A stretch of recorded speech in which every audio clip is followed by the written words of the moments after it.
Hi, thanks for joining us for the Family Plot, Gardening in the Mid-South. I'm Chris Cooper. Winter is coming. Today we're going to talk about what to do to get your vegetables ready and help your ornamentals and trees have an easier time surviving the cold weather. That's just ahead of the Family Plot, Gardening in the Mid-South. Production funding for the Family Plot, Gardening in the Mid-South is provided by the WKNO Production Fund, the WKNO Endowment Fund, and by viewers like you. Thank you.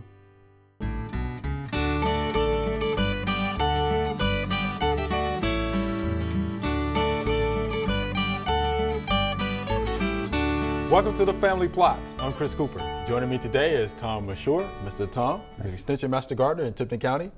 Ms. Joellen Diamond is with us. Joellen is the Director of Landscape at the University of Memphis. Yes. Thanks for joining us today. Thank you. Good to be here. All right, Mr. Tom, let's talk about winterizing the vegetable garden.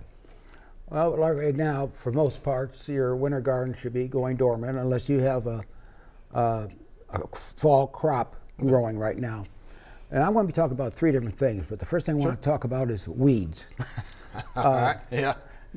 Taking an artist starting a new project, they like to start with a clean palette. All right. I like that. Okay. And I think that we should do the same thing in our gardens. So in the spring, when you're ready to plant, it looks like it's ready to go. You have to be down on your hands and knees. Right.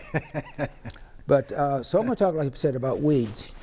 And there's pretty much three common ways to handle the weed problems in your garden. First one is chemicals. A non-selective herbicide to kill the weeds, and it will do the trick. But there's also some problems with it. One of the problems is that some people don't want chemicals in their garden. Sure. Secondly, by the way, it is cheap and really quick to do it.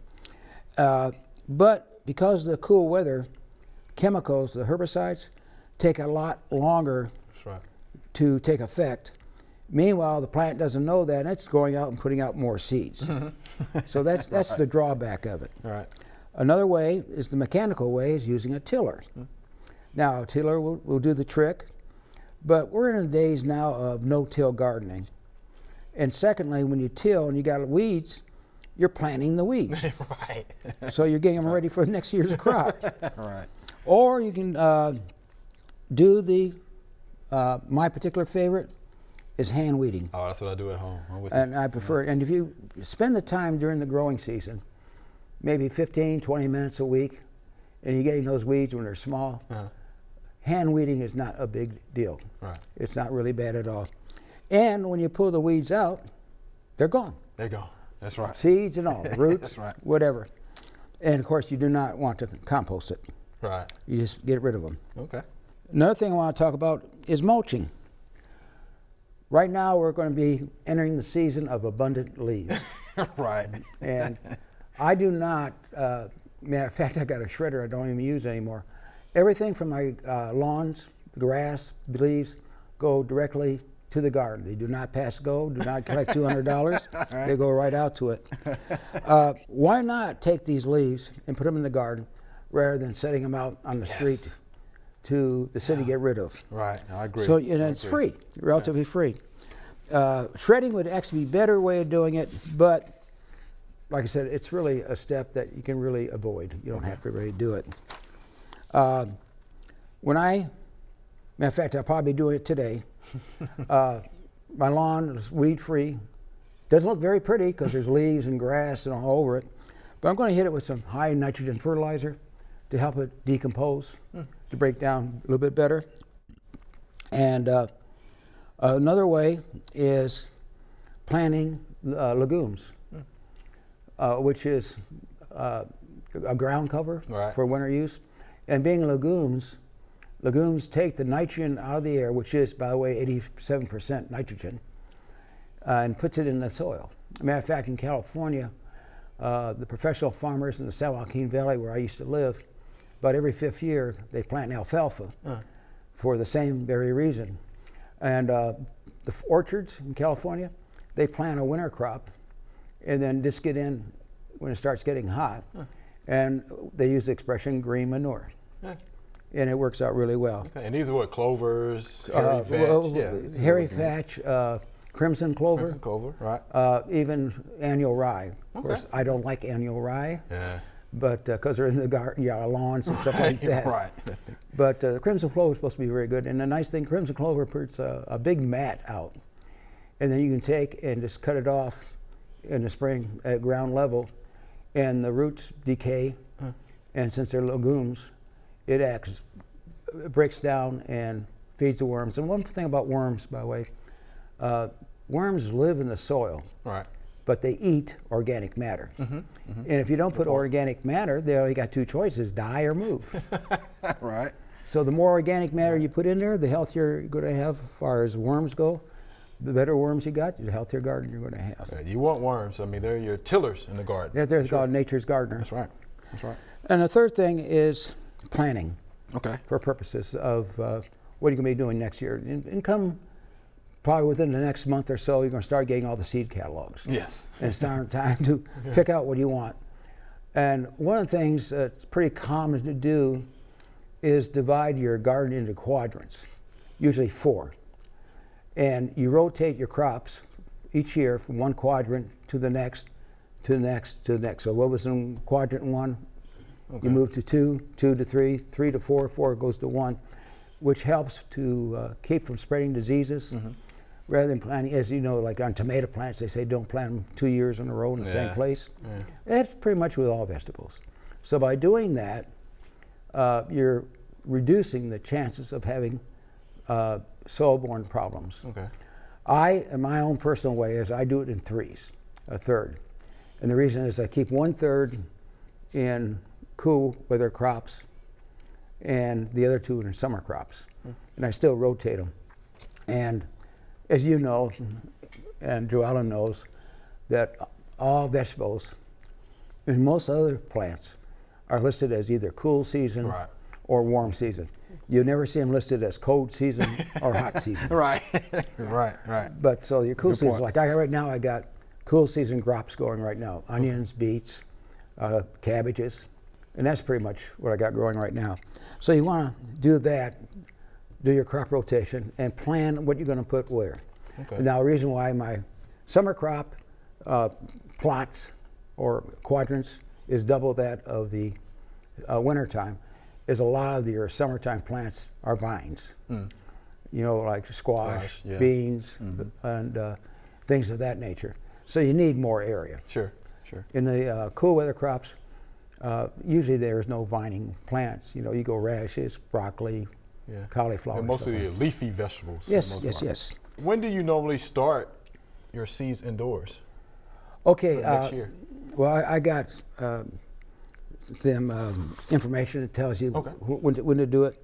But typically, on your summer type crops, or even your fall type crops, 6 weeks before I can put them in the ground. 6 weeks seems to be just about the right time for the plants to go from, excuse me, from seed to planting size. Okay. So like my cabbages, I started those on July the 1st. And by August the 15th, they were ready to go in the ground, which is still hot, but they're small and they can handle the heat because they don't have big leaves on them where it gets burned up. And by the time it starts cooling off, they're ready to stretch. They really are. What about your spring vegetables, though? When would you start those? What kind? Your spring. Spring. Right. Again, our typical frost-free date is April the 15th. Okay. So I will start those, depending on what my plants are. For example, on peppers, I will start them 2 months before the frost-free date. Okay. Tomatoes, no more than 6 weeks, because they grow so fast. Right. You know, you can almost feel like trying to get out of the container. And there, of course, there are also the like sugar snap peas. You plant those the 1st of February outside. Outside. Okay. Outside.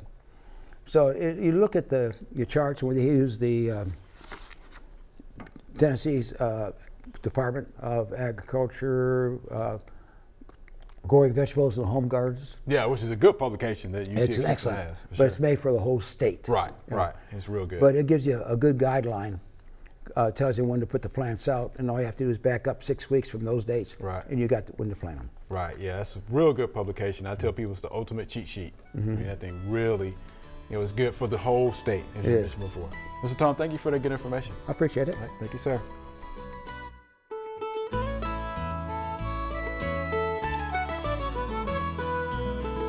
Well, it's the beginning of November here in the perennial garden that we have for the butterflies and the pollinators. We don't see any butterflies anymore, but we do have got bee action on our aster. This is a perfect time of year for the aster to be blooming, and it attracts the pollinators. Then you have the lantana that's still blooming, and some of the other vinca and other zinnia annuals that are still blooming. The sedum has just passed its bloom time, so it'll be forming seed heads.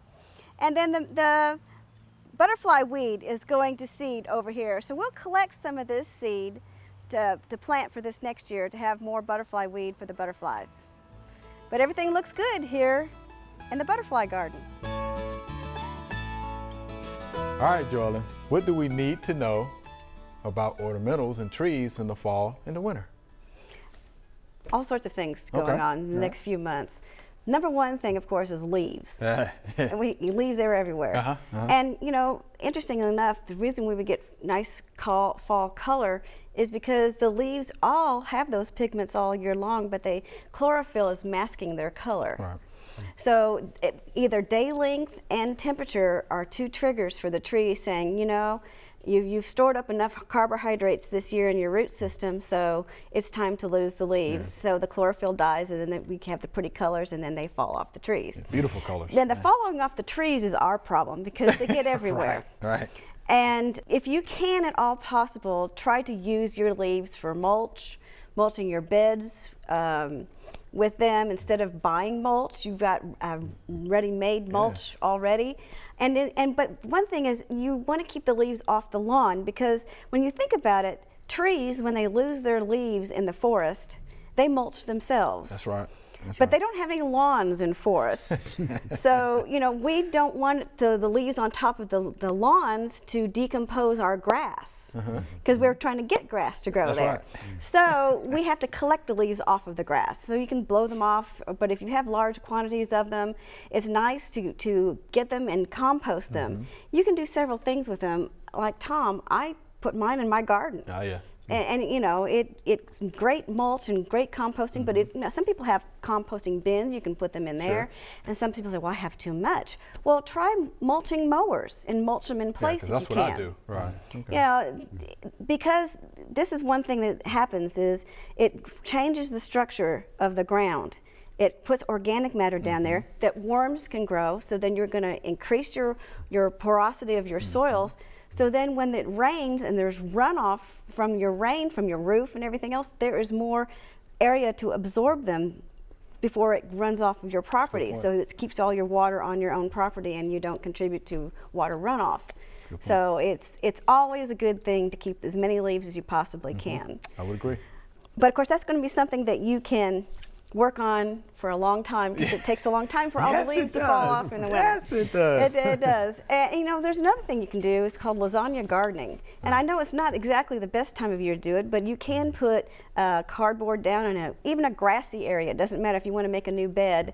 And then you layer it with leaves, and then, you know, the frost is going to come, and all of the basils and the flowers, annual flowers that you had, need to be pulled up. Well, that can be your green in between the layers of leaves, and you can build up a nice bed, and it would be ready to plant in the spring. Okay. So you can do that with them too. That's good. Now, since we're talking about trees, we got to remember about young trees, and especially thin-skinned bark trees. Sun scald. It's a really bad problem, because what happens in the winter is it's nice and warm and hot and sunny during the day. The bark warms up, and then at night the temperatures sometimes fall really low, and then that causes the bark on the sides of that tree to crack. And sun scald cracks take years for trees to overcome, and sometimes they never do. Right. So if you can wrap your trees, especially your small trees and thin-skinned barked trees, it would be good to buy some tree wrap for it. It's usually white or an off-white color of some kind. And if you don't have that, how about an old sheet? You just put it into strips and just put it around the base of the okay. tree to help keep the sun scald from happening to your small trees. Also critters. Yes. You don't want to pile up mulch around the base of any large shrubs That's right. or trees, because voles especially are notorious mice. They will burrow in that nice mulch that you have, and then, oh, here's a food source, and Yes, start right. nibbling on the base of your trees and shrubs. So you don't want to put a lot of thick mulch around that. But I mean, some loose leaves is nice if you think it needs it. But yeah, that's one thing you can keep away. Plus, some people have problems with deer and rabbits. And you need a physical barrier for that. Either some wire fencing or some plastic fencing, whatever you can put around it to physically barrier the animals away, keep them away from your trees and your special shrubs. That's a good point. So that's going to be something. Also, November and December is the best time to plant bulbs for Yeah. spring blooming flowers. Daffodils are especially, get your most money for daffodils because they will come back every year almost reliably. Tulips and some of the others will come back sporadically, but they all are a great, nice spring burst Yes, of they color. And highly recommend going ahead and putting some in the ground around your house or in containers and enjoying the bloom that they have in the spring. I would But agree. You can't go wrong with those. November and Can't go December wrong is with it. I mean, you got to give them January and February to be able to get enough strength to, make roots and break shoots. So you really need to be in the ground before before January. Let's see, mulch, of course. Yeah. That's why I say a nice layer of mulch, because you want a layer of mulch. It acts like a blanket for around the roots of all the trees and shrubs. They like to have that. It keeps the temperature more even when the temperature outside isn't always, nice and even, sunny in the daytime, warmer, then goes down cold at night. But the layer of mulch, no matter what kind of material it is, will help keep that more even. Perennials, great time to divide and plant perennials. In fact, it's a great time. Fall is the best time of year to plant any kind of plant because our ground here doesn't freeze. Right. So it's the best time to go ahead and incorporate those trees and shrubs, perennials in your landscape, and they'll be set for the spring. Makes sense. Pruning. Oh. February is when I usually start thinking about pruning. Okay. Because the leaves are gone from the trees. You can see branching patterns, and you can correct things that are wrong, like crossing branches and maybe crotch angles that are too narrow. And also, crepe myrtles is the best time of year to start pruning crepe myrtles. And monkey grass, or the liriopes. It's time to cut those down and discard the leaves, because a lot of times you get rust on the leaves and spots on the leaves, and if that's a disease. So if you cut them off, the old growth, discard all of that, you will help get rid of some of your disease problems on your liriope. Right. You can do that with the lawnmower or weed eater. Either one. And protection. Now, sometimes I have camellias and I have some loropendyliums, and it gets cold sometimes. And I want to protect those blooms and those tender perennials. I've got a gardenia now, so I want to see how it does in the winter. But even though it's a hardy gardenia, we get some single-digit temperatures around here, which is more zone 6 and 5 than it is us in here in 7. So protecting them is good. Always keep around some plastic, large pieces of plastic and some extra sheets. And what I usually do, because plastic is usually clear. I mean, if you can get black plastic, that's nice too, but clear plastic will do, and that's more available.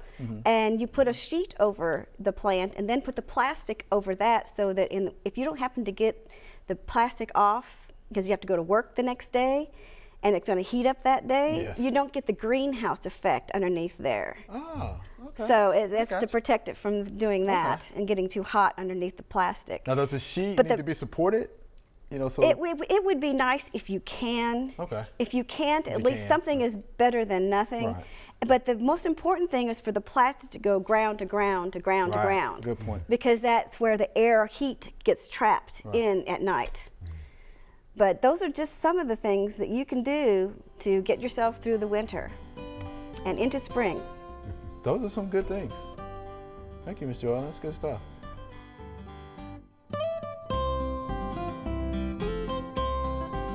It's late in the year here in the Square Foot Garden, and pretty soon we're going to be expecting a frost.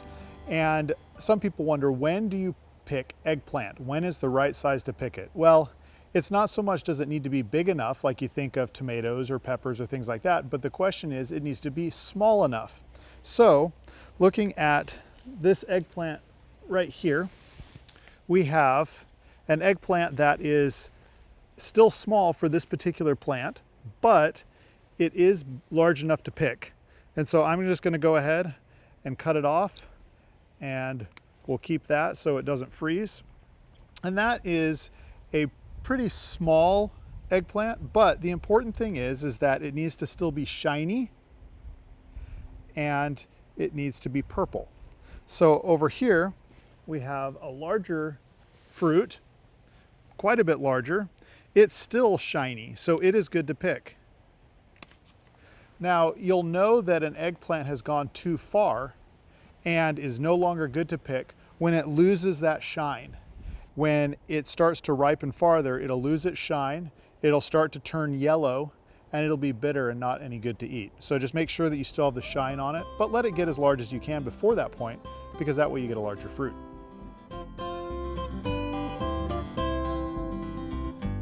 Here's our Q&A segment. Mr. Tom, you jump in there and help us out, all right? Here's our first viewer email. I have this plant at my house in Midtown. My sister refers to it as the Chinese paper tree, or I like this kudzu tree. I would like to know what it really is. It is very prolific. I have never seen any flowers. It seems to propagate by runners, and it is taking over my yard. How do I get rid of it? I am thinking that digging them up is the only solution. And this is from Max in Memphis. So, Chinese paper tree or kudzu tree? You want to help him out, Joellen, with that one? Yeah, actually, sometimes called the paper mulberry, but it's really not related to mulberry trees, because mulberry trees are the genus Myrus. This is, oh gosh, Bronsonetia. Okay, good. And so, good. you know, but they're different families. Right. The problem is this was originally brought over as a shade tree, but they found out it's very prolific around here. It escaped cultivation, Of course. and is out in the wild. Out in the wild. And she is right. They do reproduce by seeds. They reproduce by rhizomes, and they will become a thicket and get rid of everything in there. So it is invasive in this area. So yes, it should be gotten rid of. But so how do you get rid? I mean, I guess. Well, yeah, you could. I mean, you can spray it if you wanted to with a herbicide, a non-selective or herbicide. Right. But yeah, cutting it out, digging it up is going to be because look at all of the carbohydrate reserves in the roots. Exactly. If you don't start digging it up and getting rid of the roots themselves, you're going to have years of having that carbohydrate reserve popping up. Yeah. Plants everywhere. Wow. So yeah, she's right. She needs to dig them up. Max, yeah, you got to, strong back. Yeah. Start digging those things up. And, I always like to refer to Dr. Durr, Michael Durr. He actually called the tree, the paper mulberry, a weed in the South, considered to be very invasive. Yes.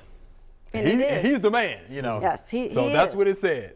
Considered a weed in the South, and it's very invasive. Very invasive. Oh, Max.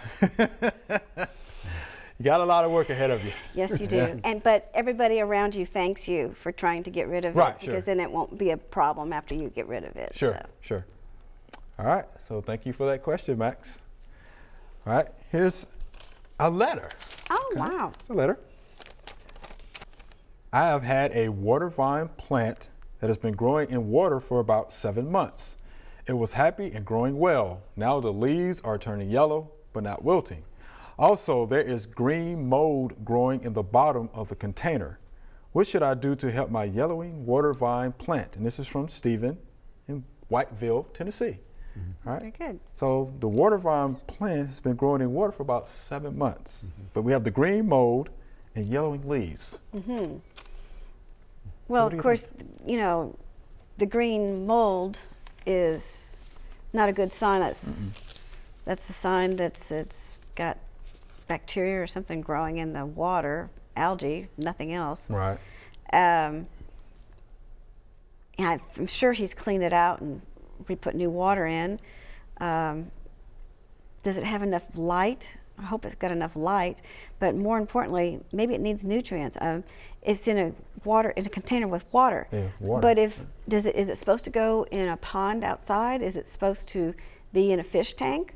Mm-hmm. Because if it was in a fish tank, the fish would have, provide the nutrients that it would feed the plant. Okay. But maybe it's lacking nutrients if it's yellow and it's got plenty of light.